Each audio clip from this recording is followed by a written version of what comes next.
Hey y'all. So this is another word that God brought me back to some notes that I had. But before he brought me back to these notes, he took me to scripture, and it is about Matthew chapter 20. And it's the story about the vineyard workers, okay? First things first. I saw 352. At the same time, there's a Dodge Ram in front of me, and at the same time, there's literally another car next to me with the license plate that says Ram on it. Like, I was like, whoa. 352 in the Strongs means Ram, if y'all did not know. God has been having me release words about divine intervention and about a ram as of lately. So there was that, okay? And this Dodge Ram that was in front of me was black, okay? So the license plate said Ram 89. 89 in the Strongs means unceasing, continual, eternal, everlasting, forever, which God also had me release in a word a few days ago, okay? I also had seen 599, which means in the Strongs, to die, to perish, to die off, to slain. I also had gotten 5909, which means a mouse, a rat. Now, if y'all remember, the Lord was giving me some words not long ago about a rat, okay? Mouse traps. The rat, whatever enemy some of you or your spouses even have been dealing with, right? There's been a rat.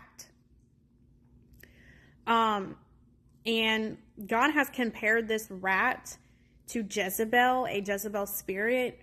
This doesn't have to be like kingdom spouse related, but it could really be in any situation wherever a Jezebel has been a problem, wherever the enemy has been a problem. Okay. That rat, God has pretty much is slaying that spirit, whatever, right? Whatever Jezebel spirit, whatever thing that has been in the way, you know, he's allowed it to go on for some time, because the way that he had showed it to me, if y'all remember, was he was allowing the rat or the mouse to set its own traps that it was later going to fall into. He was allowing this person, the spirit, right, to dig its own holes that it's going to fall into. All right. So the traps had been set. Now they're falling into these traps, right? I got 121 with that, which means Adam. So this could be something that has prevented this person, right, certain things from happening. There could have been a rat, a Jezebel in the midst of it. Okay, well, it's time for that thing, that rat, to fall into the traps that it was laying. Okay. Now, as I was pulling into my parking space for a drive-up order, I love some Target drive-up orders, y'all. I'm like constantly on the Target drive-ups, okay? I went to pull into, there was only one spot available, and the person had just backed out. I went to pull into it, and this person in front of me, this dark SUV, flew into this spot, okay? I was like, all right, cool. It is what it is. I go around. There's no spots available.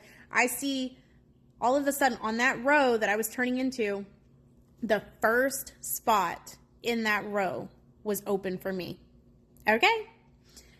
Not only that, I end up getting I was thinking in my head, you know, it's always those people who get humbled. Like when you're out driving, you know, and people start acting crazy and stuff. They want to fly around you like you're going too slow, but you're actually even going like 5 over the speed limit, but you're not going 200 miles per hour in your speed racer car. They got to fly around you and act stupid. Well, they always end up getting humbled, right? I see it happen all the time. Like, especially here in Florida, these drivers are something else. But they get humbled. So I thought in my head, wouldn't it be something?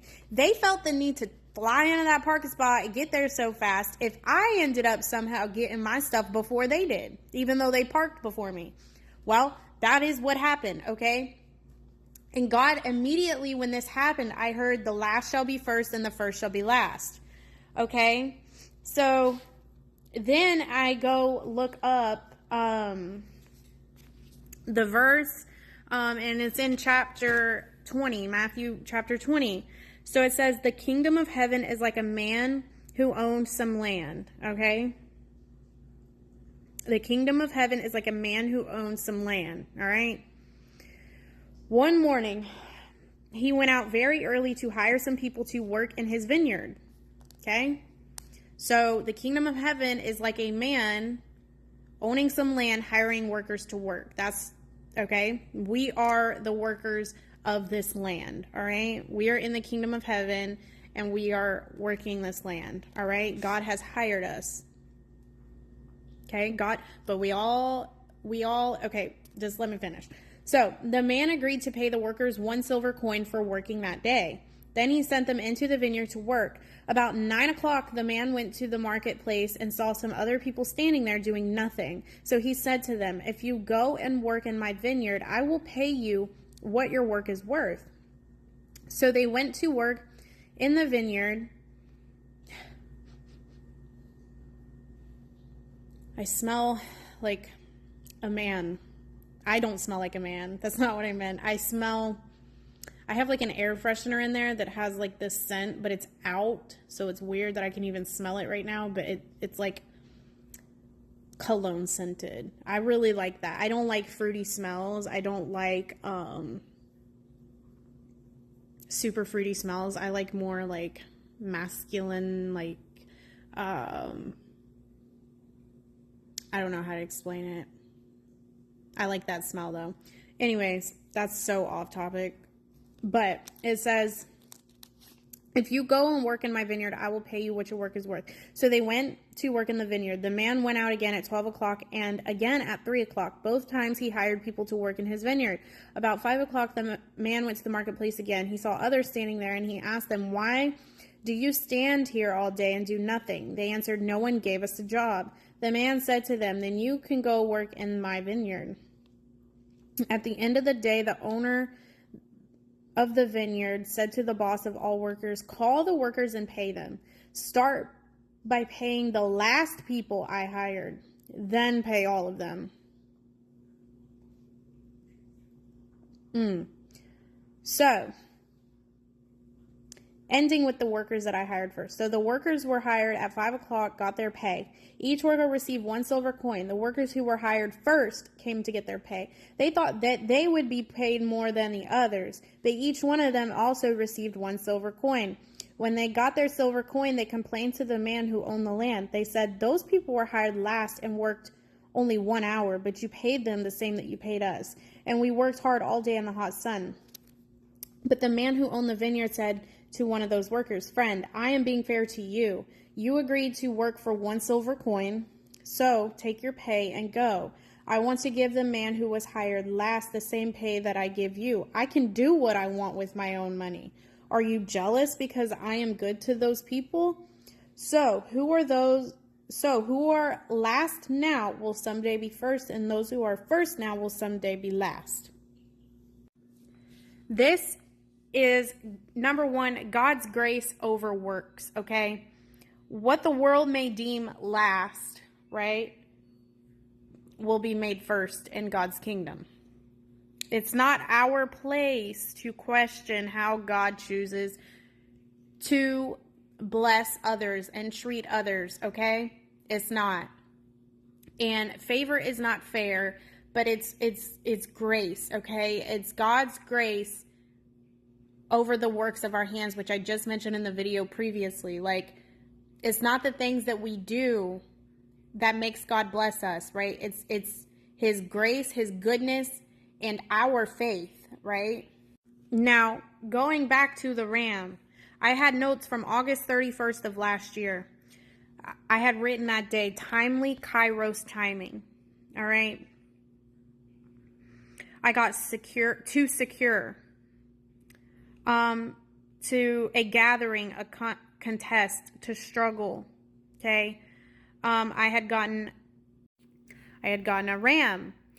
I had gotten 692, which means unemployed, free from labor, lazy, shunning the labor which one ought to perform. Okay, 1157, money lender. 889, stench. Okay, to make useless, to become sour. 2399, a private or unskilled person, a person who conspicuously lacks education or status, hence easily misunderstood as being uninstructed. Okay. 37, my father is due. 37, due.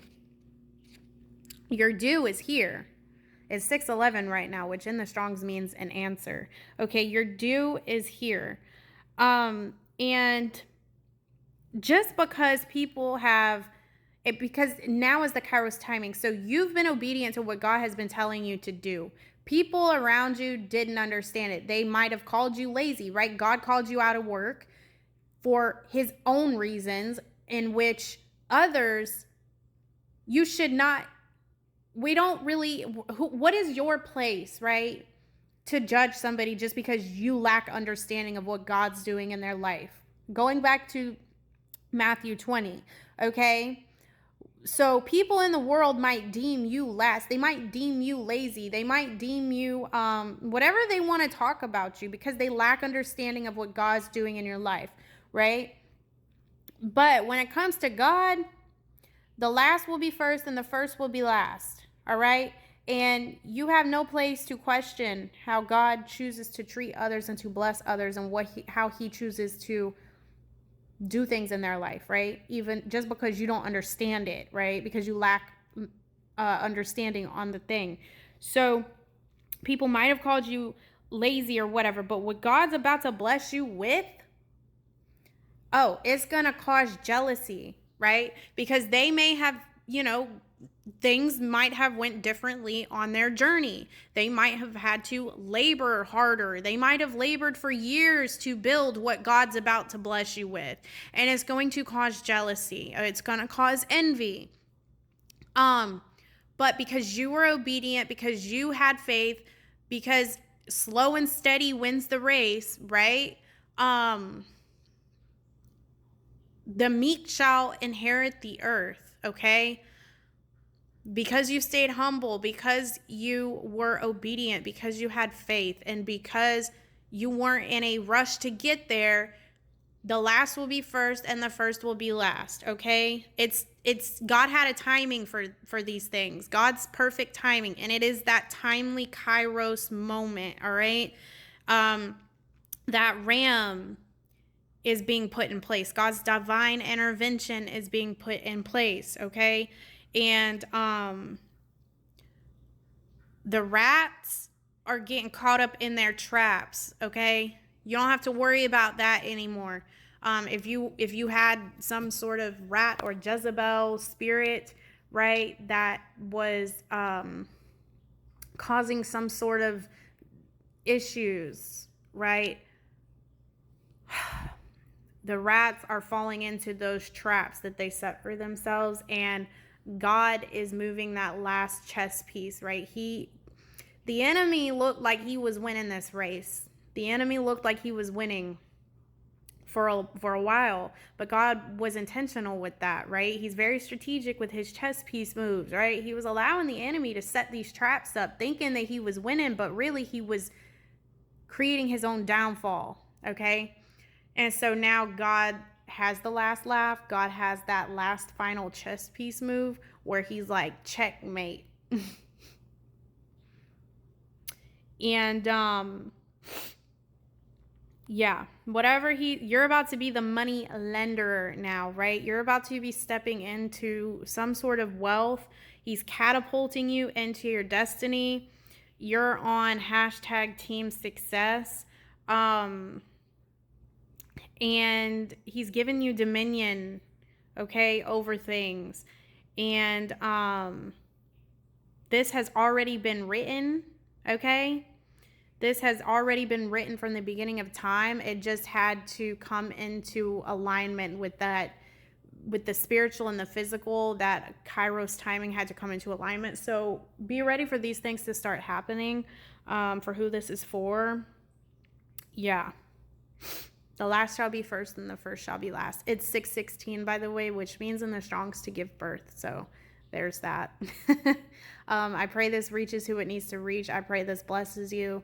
If you feel led to sow, of course, my information is always there in the description box. I pray that God bless you guys in return for those seeds that are sown. I thank y'all for the seeds that y'all sow, and I pray y'all have a blessed rest of your weekend, and I will see y'all in my next video. Okay, bye.